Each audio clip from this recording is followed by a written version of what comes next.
ಎಲ್ರಿಗೂ ನಮಸ್ಕಾರ. So big boss ನಾನು ನಿನ್ನೆ ಎಪಿಸೋಡ್ ಹೇಗಿತ್ತು ಅಂತ ಕಮೆಂಟ್ ಬಾಕ್ಸ್ ಅಲ್ಲಿ ಕಮೆಂಟ್ ಮಾಡಿ. ಅಂಡ್ ಸೊ ನಿನ್ನೆ ಎಪಿಸೋಡ್ ಬಗ್ಗೆ ಒಂದು ಚಿಕ್ಕದಾಗಿ ರಿವ್ಯೂ ನೋಡ್ಕೊಂಡ್ಬರೋಣ. ಅಂಡ್ ಸೊ ನಿನ್ನೆ ಒಂದು ಎಪಿಸೋಡ್ ಶುರು ಆಗಿರುವಂತದ್ದು. ಸೊ ಅಲ್ಲಿ ಮೇನ್ ಆಗಿ ಹೈಲೈಟೆಡ್ ಪಾಯಿಂಟ್ ಅಂತಂದ್ರೆ ನಮ್ಮ ಗಿಲ್ಲಿ ವರ್ಸಸ್ ಅಶ್ವಿನಿ ಅವರ ಫೈಟ್ ಅಂತಾನೆ ಹೇಳ್ಬೋದು. ಕಿಚನ್ ಅಲ್ಲಿ ನಡೆಯುತ್ತೆ. ಅಂಡ್ ಅದು ಎಲ್ಲೋ ಶುರುವಾಗಿ ಇನ್ನೆಲ್ಲೆಲ್ಲೋ ಹೋಗಿ ಅಶ್ವಿನಿ ಅವ್ರ ಹತ್ರ ತಗಲಾಕಳತ್ತೆ. ಅದು ಸ್ಟಾರ್ಟ್ ಆಗಿರುವಂತದ್ದು ರಾಶಿಕಾ ಹತ್ರ ಬೆಡ್ರೂಮ್ ಅಲ್ಲಿ. ಸೊ ಏನೋ ಕಿಚನ್ ಕ್ಲೀನ್ ಮಾಡುವಂತ ವಿಚಾರಕ್ಕೆ ಅಲ್ಲಿ ಶುರು ಆಗಿರುವಂತದ್ದು. ಅಲ್ಲಿ ನಮ್ಮ ಬಾತ್ರೂಮ್ ಅಲ್ಲಿ ಹೋಗಿ ಎಂಡ್ ಆಯ್ತು ಅದು ಫೈಟ್ ಮೂಲಕ. ಅಂಡ್ ಅದು ಬೆಡ್ರೂಮ್ ಗಂಟೆ ರಾತ್ರಿ ನಿದ್ದೆ ಡಿಸ್ಟರ್ಬ್ ಮಾಡೋವರೆಗೂ ಕೂಡ ಹೋಯ್ತು ಅದು. ಸೊ ಏನೇನಾಯ್ತು ಅಂತ ಅದ್ರ ಬಗ್ಗೆ ಮಾತಾಡೋಣ. ಅಂಡ್ ಮೊದಲನೇದಾಗಿ ಈ ಗಿಲ್ಲಿ ವರ್ಸಸ್ ಅಶ್ವಿನಿ ಬಗ್ಗೆನೇ ಮಾತಾಡೋಣ. ಸ್ಟಾರ್ಟಿಂಗ್ ಅಲ್ಲಿ ಗಿಲ್ಲಿ ಒಂದು ಮಾತು ಹೇಳ್ತಾನೆ. ಫಸ್ಟ್ ಆಫ್ ಆಲ್ ಏನಂತಂದ್ರೆ ಅವತ್ತಿನ ದಿನ ಏನದು ಗಿಲ್ಲಿ ಕಿತ್ತಾಟ ಆಗಿದೆ, ಅವತ್ತಿನ ದಿನ ಇಡೀ ದಿನ ಒಂದು ರೀತಿಯಲ್ಲಿ ಶೂಟ್ ಆಗಿರುತ್ತೆ. ಬಿಕಾಸ್ ವೀಕೆಂಡ್ ಶೂಟ್ ಏನಿದೆಯಲ್ಲ, ಸ್ಯಾಟರ್ಡೆ ಅಂಡ್ ಸಂಡೇ ಅಂತ ಬಂದಿರೋದು, ಬೆಳಗ್ಗೆಯಿಂದ ಸಾಯಂಕಾಲವರೆಗೂ ಕೂಡ ಶೂಟ್ ಆಗಿರುತ್ತೆ. ಬಿಕಾಸ್ ನೀವು ನೋಡಿದ್ರೆ ಎಷ್ಟು ಜನ ಸೀರಿಯಲ್ ಅವ್ರು ಬಂದಿದ್ರು, ಸಿನಿಮಾ ತಂಡದವ್ರು ಬಂದಿದ್ರು. ಸೊ ಇಡೀ ದಿನ ಒಂದು ಸ್ವಲ್ಪನೂರಿಗೆ ಕಂಟೆಸ್ಟೆಂಟ್ಗಳಿಗೆ ಯಾರಿಗೂ ಕೂಡ ಪುರ್ಸೋತ್ ಇಲ್ಲದೆ ಇರೋ ರೇಂಜ್ಗೆ ಎಲ್ಲರೂ ಪ್ರಮೋಷನ್ ಅಂತ ಅದು ಅಂತ ಆಕ್ಟಿವಿಟಿ ಅಂತೆ ಬರೀ ಶೂಟೇ ಆಗಿರೋವಂಥದ್ದು. ಶೂಟ್ ಅಂದ್ರೆ ಕ್ಯಾಮ್ರಾ ಇಟ್ಕೊಂಡು ಶೂಟ್ ಮಾಡಿಲ್ಲ.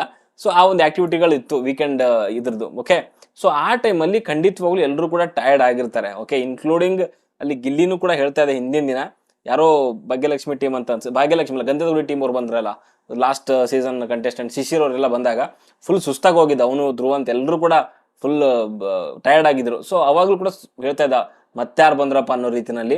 ಸೊ ಅಷ್ಟೊಂದು ಟೈರ್ಡ್ ಆಗಿದ್ದಾದ್ಮೇಲೆ ಈ ಒಂದು ಕಿತ್ತಾಟ ನಡೆದಿದೆ ಅಂತ ಅನ್ಸುತ್ತೆ. ಅವತ್ತಿನ ರಾತ್ರಿ ದಿನ ಏನಾಗುತ್ತೆ, ಗಿಲ್ಲಿ ರಾಶಿಕಾ ಹೇಳ್ತಾರೆ ಬೆಡ್ರೂಮ್ ಅಲ್ಲಿ ಹೇಳೋವಂಥದ್ದು, ಅದೇ ಸ್ವಲ್ಪ ಕಿಚನ್ ಅಲ್ಲಿ ಇದಿದೆ ಅದನ್ನ ಕ್ಲೀನ್ ಮಾಡ್ಕೊಂಡ್ಬಿಡಿ ಅನ್ನೋ ರೀತಿನಲ್ಲಿ ಅಲ್ಲಿ ಗಿಲ್ಲಿ ಹೇಳುವಂಥದ್ದು ರಾಶಿಕಾಗೆ ಕ್ಲೀನ್ ಮಾಡ್ಕೊಳ್ಳಿ ಅಂತ. ಯಾಕೆ ಹೇಳದ್ನ ಅಂತಂದ್ರೆ ರಾಶಿಕಾ ಅಂಡ್ ಅಶ್ವಿನಿ ಅವರು ಒಪ್ಕೊಂಡಿದಾರಂತೆ ಕಿಚನ್ ನಾವೇ ಮಾಡ್ತೀವಿ ಅನ್ನೋ ರೀತಿನಲ್ಲಿ. ಓಕೆ, ರಾಶಿಕಾ ಅವ್ರು ರಿಕ್ವೆಸ್ಟ್ ಮಾಡ್ಕೊಂತಾರೆ. ಅಂದ್ರೆ ನಂಗೆ ತಲೆನೋಯ್ತಾ ಇದೆ ಗಿಲ್ಲಿ, ಅರ್ಥ ಮಾಡ್ಕೋ, ಇವತ್ತು ಒಂದಿನ, ಸೊ ನಾಳೆ ಬೆಳಿಗ್ಗೆ ಮಾಡ್ತೀವಿ ಅನ್ನೋ ರೀತಿನಲ್ಲಿ ಇಲ್ಲಿ ರಾಶಿಕಾ ಅವರು ರಿಕ್ವೆಸ್ಟ್ ಮಾಡ್ಕೊಂತಾರೆ. ಬಟ್ ಗಿಲ್ಲಿ ಅಲ್ಲಿ ಕೇಳಲ್ಲ. ಸೊ ಇವಾಗಲೇ ಮಾಡಿ, ಏನು ಜಾಸ್ತಿ ಇಲ್ಲ, ಅಲ್ಲಿ ಒಂದು 2-3 ಇದೆ, ಸೊ ಬೇಗ ಆಗೋಗುತ್ತೆ ಮಾಡಿ ಅಂತ. ಅದೇ ಗಿಲ್ಲಿ ಅರ್ಥ ಆಯ್ತು, ನೀವು ಹೇಳೋದು ಅರ್ಥ, ನಂದು ಕೂಡ ಸ್ವಲ್ಪ ಅರ್ಥ ಮಾಡ್ಕೋ, ತಲೆನೋಯ್ತಾ ಇದೆ, ಫುಲ್ ಡೇ ಇದು ಆಗಿರೋದ್ರಿಂದ, ಸೊ ಬೆಳಿಗ್ಗೆ ಮಾಡ್ತೀವಿ ಅಂತ ಹೇಳ್ತಾರೆ. ಓಕೆ, ಅಲ್ಲಿಂದ ಆಯ್ತು. ಅದಾದ್ಮೇಲೆ ಗಿಲ್ಲಿ ಏನ್ ಮಾಡ್ತಾನೆ, ಬಂದು ಅಶ್ವಿನಿ ಹತ್ರ ಬಂದು ಹೇಳ್ತಾನೆ ಅದೇ ಸೇಮ್ ಏನ್ ಹೇಳ್ತಾನೆ ಅದನ್ನೇ ಹೇಳ್ತಾನೆ. ಬಟ್ ಅಲ್ಲಿ ಅಶ್ವಿನಿ ಅವ್ರು ಅಂತಂದ್ರೆ ನಮ್ದೇ ಅದೇ ಕರೆಕ್ಟು, ಬಟ್ ಬೆಳಿಗ್ಗೆ ಮಾಡ್ತೀವಿ ಅನ್ನೋ ರೀತಿಯಲ್ಲಿ ಅಶ್ವಿನಿ ಹೇಳ್ತಾರೆ. ಅದಾದ್ಮೇಲೆ ವಾದ ಪ್ರತಿವಾದ ಏನೇನಾಗುತ್ತೆ ಎಲ್ಲ ಆಗುತ್ತೆ. ಸೊ ಅಲ್ಲಿಂದ ಸುಸ್ತಾಗ್ಲಿಕ್ಕೆ ಅಂತದ್ದೇನು ಹಾರೆ ತಗೊಂಡು ಏನೋ ಮಾಡಕ್ ಹೋಗಿದ್ರಿ ಅನ್ನೋ ರೀತಿಯಲ್ಲಿ ಕೆಲವೊಂದು ಮಾತುಗಳು ಬರುತ್ತೆ. ಸೊ ಅಂತ ಮಾತುಗಳು ಬೇಕಿರ್ಲಿಲ್ಲ ಅಂತ ಅನ್ಸುತ್ತೆ. ಅದಾದ್ಮೇಲೆ ಮಾತು ಬೆಳೆದು ತುಂಬಾ ದೊಡ್ಡ ಮಟ್ಟದಲ್ಲಿ ಕಿತ್ತಾಟಕ್ಕೆ ಹೋಗುತ್ತೆ. ಅದಾದ್ಮೇಲೆ ಗಿಲ್ಲಿ ಕೆಲವೊಂದು ಏಕವಚನದಲ್ಲಿ ಅವ್ರು ಮಾತಾಡ್ತಾನೆ. ಅಂಡ್ ಅದು ಬೇಕಿರ್ಲಿಲ್ಲ ಅಂತ ನನಗನ್ಸುತ್ತೆ. ಏಕವಚನ ಮಾತಾಡುವಂಥದ್ದು ಅವಶ್ಯಕತೆನೇ ಇರಲಿಲ್ಲ. ಅವನಿಗೇನು ಅಂತಂದ್ರೆ ಮಾಡಿಸ್ಲೇಬೇಕು ಅನ್ನೋವಂಥದ್ದು ಅವನಿಗೆ ಈಗೋ ಸ್ಟಾರ್ಟ್ ಆಗಿರೋವಂಥದ್ದು. ಅದ್ರ ಮಧ್ಯೆ ಈ ಪದ ಬಳಕೆಗಳು ಅವನಿಗೂ ಕೂಡ ಫ್ರಸ್ಟ್ರೇಷನ್ ಇತ್ತು. ಅವನು ಕೂಡ ಸುಸ್ತಾಗಿದೆ, ಮುಖದಲ್ಲಿ ಕಾಣಿಸ್ತಾ ಇತ್ತು. ಅವನು ಕೂಡ ಡ್ರೆಸ್ಸು ಕೂಡ ಚೇಂಜ್ ಮಾಡಿಲ್ಲ, ಕಾದಲ್ಲಿ ಶೂ ಕೂಡ ಹಂಗೆ ಇದಾವೆ. ಸೊ ಅಷ್ಟೊಂದು ಟಯರ್ಡ್ ಆಗಿರ್ಬೇಕಾದ್ರೆ ಸೊ ರಿಕ್ವೆಸ್ಟ್ ಮಾಡ್ಕೊಂಡ್ಮೇಲೂ ಕೂಡ ಸೊ ಅಷ್ಟೊಂದು ಈಗೋಯಿಸ್ಟಿಕ್ ಆಗಿ ಹೋಗಿ ಅಶ್ವಿನಿ ಆದರೂ ಆಗಿರ್ಬೋದು, ರಾಶಿಕಾ ಆದ್ರೂ ಆಗಿರ್ಬೋದು, ಮಾಡಿಸ್ಲೇಬೇಕು ಇವ್ರ ಕಡೆಯಿಂದ ಅನ್ನೋವಂಥದ್ದು ನನ್ನ ಪ್ರಕಾರ ಎಲ್ಲೋ ಬೇಕಿರ್ಲಿಲ್ಲ ಅಂತ ನನಗನ್ಸುತ್ತೆ. ಬಿಕಾಸ್ ಆ ಒಂದು 4 ಪ್ಲೇಟು 4 ಗ್ಲಾಸ್ಗಳು ತೊಳೆದೇ ಇದ್ದಿದ್ರೆ ಏನಂತದ್ದೇನು ಆಗ್ತಿರ್ಲಿಲ್ಲ.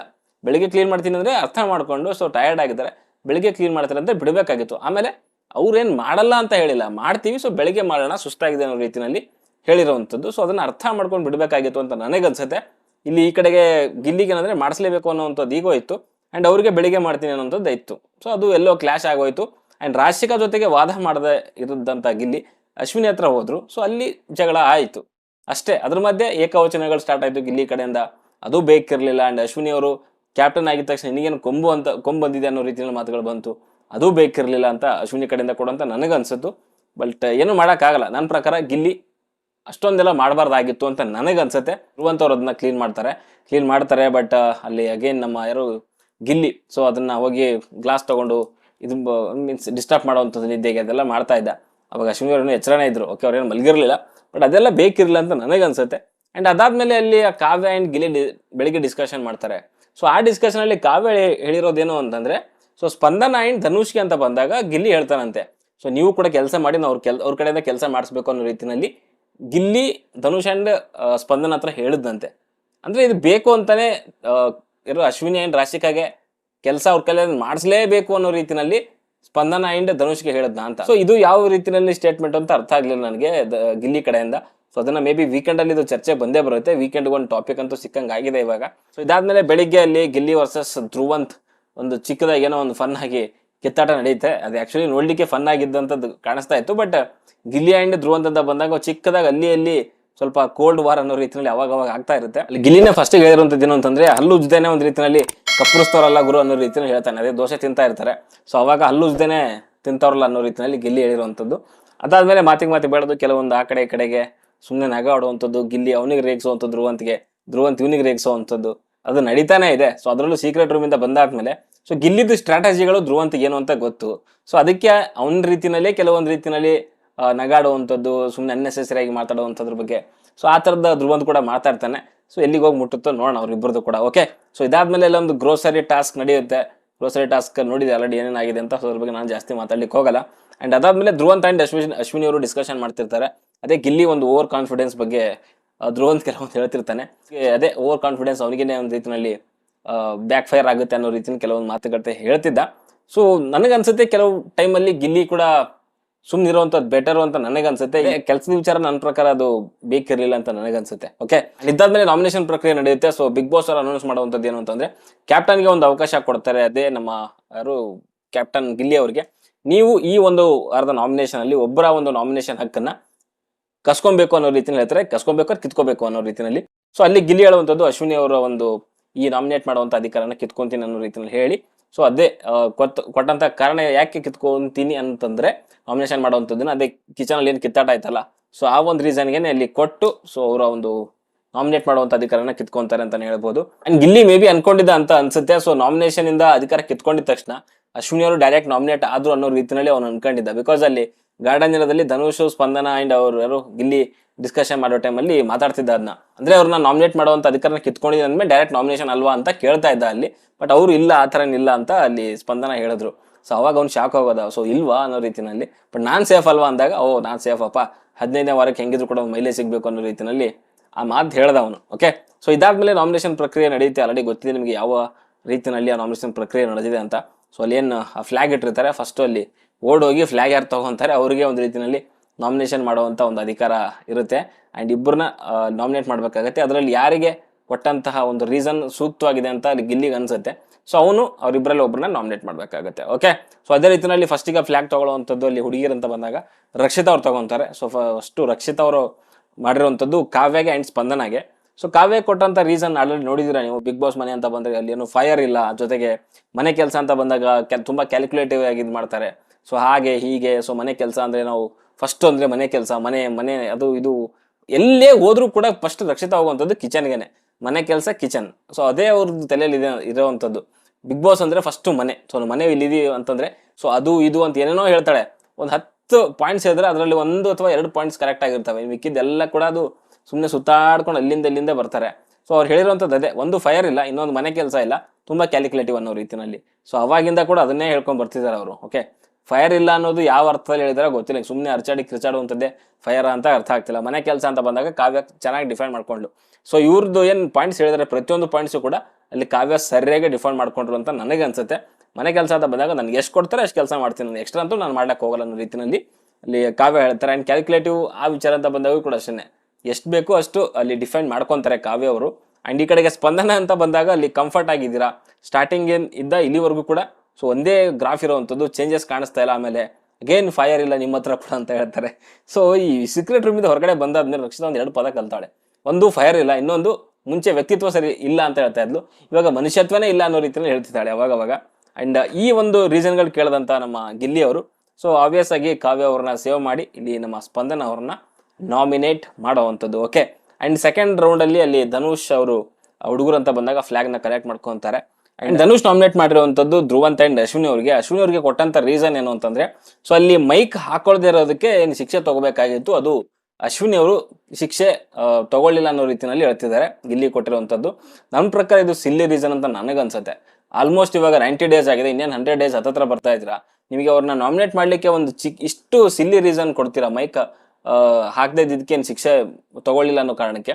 ಸೊ ಇದು ನನ್ನ ಪ್ರಕಾರ ವ್ಯಾಲಿಡ್ ರೀಸನ್ ಅಲ್ಲ. ಆಟ ಅಂತ ಬಂದಾಗ ಇದು ಒಂದ್ ರೀತಿನಲ್ಲಿ ಒಂಥರ ಪೆನಾಲ್ಟಿ ತರ ಇದು. ಸೊ ಮೇನ್ ರೀಸನ್ ಏನು ಅದನ್ನ ಹೇಳ್ಬೇಕು ನೀವು. ಆಮೇಲೆ ಧ್ರುವಂತ ಹೇಳಿರುವಂತದ್ದು ಏನು ಅಂತಂದ್ರೆ, ಸೀಕ್ರೆಟ್ ರೂಮ್ ಇಂದ ಬಂದಾದ್ಮೇಲೆ ಕೆಲವೊಂದೆಲ್ಲಾನು ಜಾಸ್ತಿನೇ ಮಾಡ್ತಿದ್ದಾನೆ ಅಂತಂದ್ರೆ, ಒಂದು ರೇಗಿಸುವಂಥದ್ದು, ಕಾಮಿಡಿ ಮಾಡುವಂಥದ್ದು, ಕೆಲಸ ಮಾಡುವಂಥದ್ದು, ಕೆಲಸ ಮಾಡಿದ ಜಾಗಕ್ಕೆ ಬೇರೆಯವ್ರನ್ನ ಬಿಡದೇ ಇರುವಂಥದ್ದು, ಈ ಥರದ್ದು ಕೆಲವೊಂದು ರೀಸನ್ ಕೊಟ್ಟರು. ಓಕೆ, ಒಂದು ಅವ್ರದ್ದು ಇರುವಂಥದ್ದು ಮೇನ್ ರೀಸನ್ ಏನಂತಂದ್ರೆ ಸೀಕ್ರೆಟ್ ರೂಮಿಂದ ಬಂದಾದ್ಮೇಲೆ ಕೆಲವೊಂದನ್ನ ಜಾಸ್ತಿ ಮಾಡ್ತಿದ್ದಾರೆ. ಸೊ ಅದನ್ನ ಯಾವ ರೀತಿಯಲ್ಲಿ ಮಾಡ್ತಿದ್ದಾರೆ ಏನು ಅನ್ನೋದನ್ನ ಕ್ಲಿಯರ್ ಆಗಿ ಹೇಳ್ಬೇಕಾಗಿತ್ತು ಅಂತ ನನಗನ್ಸುತ್ತೆ. ನನ್ನ ಪ್ರಕಾರ ಅವ್ರು ಕ್ಲಿಯರ್ ಆಗಿ ಹೇಳಲಿಲ್ಲ. ಬಟ್ ನನ್ನ ಪ್ರಕಾರ ಇವೆರಡೂ ಕೂಡ ಅಷ್ಟೇ, ಧ್ರುವಂತ ಕೊಟ್ಟಿರುವಂಥದ್ರಾಗಿರ್ಬೋದು, ಅಶ್ವಿನಿ ಕೊಟ್ಟೋದು ರೀಸನ್ ಅದ್ರಾಗಿರ್ಬೋದು, ನನ್ನ ಪ್ರಕಾರ ಪ್ರಾಪರ್ ಆಗಿ ಇರಲಿಲ್ಲ ಧನುಷ್ ಕಡೆಯಿಂದ. ಓಕೆ, ಸೊ ಅದು ಅಗೇನ್ ಅಲ್ಲಿ ನಮ್ಮ ಗಿಲ್ಲಿ ಚೂಸ್ ಮಾಡಿರುವಂಥದ್ದು ಆಬ್ವಿಯಸ್ ಆಗಿ ಅಶ್ವಿನಿ ಅವ್ರನ್ನ ನಾಮಿನೇಟ್ ಮಾಡ್ತಾನೆ. ಸೊ ಅವ್ರಿಗೆ ಕೊಟ್ಟಿರುವಂಥ ರೀಸನ್ ಸೂಕ್ತವಾಗಿತ್ತಂತೆ, ಧ್ರುವಂತಿಗೆ ಕೊಟ್ಟಿರುವಂಥದ್ದು ಸೂಕ್ತವಾಗಿರಲಿಲ್ಲ. ಸೊ ಅದಕ್ಕೋಸ್ಕರ ಅಲ್ಲಿ ಅಶ್ವಿನಿ ಅವ್ರನ್ನ ನಾಮಿನೇಟ್ ಮಾಡ್ತಾನೆ. ಓಕೆ, ಅಂಡ್ ಇದಾದ್ಮೇಲೆ ಥರ್ಡ್ ರೌಂಡಲ್ಲಿ ಕೂಡ ಅಷ್ಟೇ, ಅಗೇನ್ ಅಲ್ಲಿ ಹುಡುಗಿರಂತ ಬಂದಾಗ ಸೊ ಅಗೇನ್ ರಕ್ಷಿತಾ ಅವ್ರನ್ನೇ ಫ್ಲಾಗ್ನ ತಗೊಂತಾರೆ ಫಸ್ಟಿಗೆ. ಸೊ ಆವಾಗ ನಾಮಿನೇಟ್ ಮಾಡಿರುವಂಥದ್ದು ರಾಶಿಕಾ ಅವರಿಗೆ ಆ್ಯಂಡ್ ಇನ್ನೊಬ್ರು ಸೊ ಕಾವ್ಯ ಅವ್ರಿಗೆ. ಅಲ್ಲಿ ರೀಸನ್ ಕೊಟ್ಟಿರುವಂಥದ್ದು ರಾಶಿಕಾ ಅವರಿಗೆ ಅದೇ ಟಾಸ್ಕ್ ಬಿಟ್ಟು ಬೇರೆ ಏನು ನಿಮ್ದೇನು ಇಲ್ಲ ಬಿಗ್ ಬಾಸ್ ಮನೆ ಒಳಗೆ ಕಾಂಟ್ರಿಬ್ಯೂಷನ್ ಅನ್ನೋ ರೀತಿಯಲ್ಲಿ ಅಲ್ಲಿ ಮಾತಾಡ್ತಾರೆ. ಜೊತೆಗೆ ಉಸ್ತುವಾರಿ ಬಗ್ಗೆ ಅಷ್ಟೇ ಹೇಳ್ತಾರೆ. ಅದಾದ್ಮೇಲೆ ಈ ಕಡೆಯಿಂದ ರಾಶಿಕಾ ಕೆಲವೊಂದು ಮಾತುಗಳು ಆಡಿದಾದ್ಮೇಲೆ ಇನ್ನು ಕೆಲವೊಂದು ಹಳೆ ವಾರದ್ದೆಲ್ಲ ತೆಗಿತಾರೆ. ಅಂದ್ರೆ ಉಸ್ತುವಾರಿ ಅಂತ ಬಂದಾಗ ಕರೆಕ್ಟ್ ಆಗಿ ಮಾಡ್ಲಿಲ್ಲ, ಆಮೇಲೆ ಅನ್ಸೋದು ಪಿಲ್ಲೋ ಕನ್ಫ್ಯೂಷನ್ ಆಯ್ತಲ್ಲ. ಸೊ ಆ ಒಂದು ವಿಚಾರದಲ್ಲಿ ಅದನ್ನ ಇಟ್ಕೊಂಡು ಕೆಲವೊಂದು ಸ್ವಲ್ಪ ಹಾವಭಾವನ ಚೇಂಜ್ ಮಾಡ್ಕೊಂಡು ಏನೇನೋ ಮಾತಾಡಿದ್ಲು. ಟಾಸ್ಕ್ ಅಲ್ಲಂತೂ ಸಖತ್ತಾಗಿ ಆಡ್ತಾರೆ. ಅದ್ರ ಬಿಟ್ಟು ಬೇರೆದ್ರಲ್ಲಿ ಒಂದು ನಾರ್ಮಲ್ ಆಗಿದ್ದಾರೆ. ಸೊ ಟಾಸ್ಕ್ ಜಾಸ್ತಿ ಇರೋದ್ರಿಂದ ಇನ್ನು ಉಳಿದಿರೋದ್ರಲ್ಲೂ ಕೂಡ ಜಾಸ್ತಿ ನಿರೀಕ್ಷೆ ಜಾಸ್ತಿ ಇರುತ್ತೆ. ಸೊ ಅದು ಎಲ್ಲೂ ರೀಚ್ ಮಾಡ್ಲಿಕ್ಕೆ ಆಗಿಲ್ಲ ಅಂತ ಅನ್ಸುತ್ತೆ. ಬಟ್ ಅವ್ರಿಗೆ ಕೊಟ್ಟಿರುವಂತ ಕೆಲಸಗಳನ್ನ ಕರೆಕ್ಟಾಗಿ ಮಾಡಿದ್ದಾರೆ. ಒಂದ್ಸಾರಿ ಕ್ಯಾಪ್ಟನ್ ಕೂಡ ಆಗಿದ್ದಾರೆ.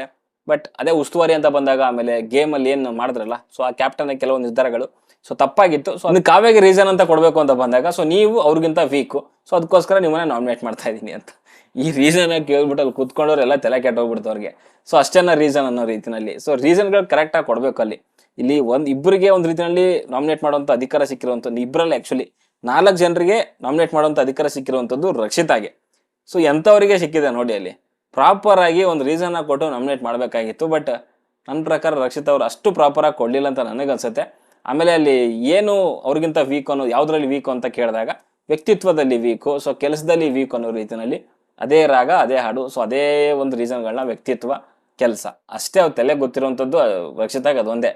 ತಲೆ ಇರುವಂಥದ್ದು ಅಂದ್ರೆ ಬಿಗ್ ಬಾಸ್ ಅಂದ್ರೆ ಫಸ್ಟ್ ಇದು ಬಿಗ್ ಬಾಸ್ ನಮ್ಮ ಮನೆ, ಸೊ ನಾವು ಇಲ್ಲಿ ಅನ್ನ ತಿಂತಾ ಇದೀವಿ, ಅದು ಇದು ಏನೋ ಒಂದು ದೊಡ್ಡ ಫಿಲಾಸಫಿ ತರ ಮಾತಾಡ್ತಾರೆ. ಸೊ ಕೊನೆಗೆ ಮಾಡುವಂಥದ್ದು ಏನು, ನೀವು ವೀಕ್ ಇದ್ದೀರಾ, ಅದು ಇದ್ದೀರಾ, ಇದು ಇದ್ದೀರಾ ಅಷ್ಟೇ. ಅದು ಬಿಟ್ರೆ ಇನ್ನೇನು ಮಾಡಲ್ಲ. ಕೆಲಸ ಮಾಡಕ್ಕೆ ಬಂದಿರುವಂಥದ್ದಲ್ಲಿ ಬಿಗ್ ಬಾಸ್ ಆಟ ಆಡಕ್ಕಂತೂ ರಕ್ಷಿತಾ ಬಂದಿಲ್ಲ ಅಂತ ನನಗೆ ಅನಿಸ್ತಾ ಇದೆ. ಅಂಡ್ ಅಲ್ಲಿ ಇವಳ ರೀಸನ್ನ ಕೇಳಿದಂತ ಗಿಲ್ಲಿ ಅವರು ಸೊ ಅಲ್ಲಿ ರಾಶಿಕಾಗೆ ಕೊಟ್ಟಂತ ರೀಸನ್ ಸೂಕ್ತ ಅಂತ ಅನಿಸ್ತಂತೆ, ಕಾವ್ಯ ಕೊಟ್ಟಿರುವಂಥದ್ದು ಸೂಕ್ತ ಅಲ್ಲ ಅಂತ ಅನಿಸ್ತಂತೆ.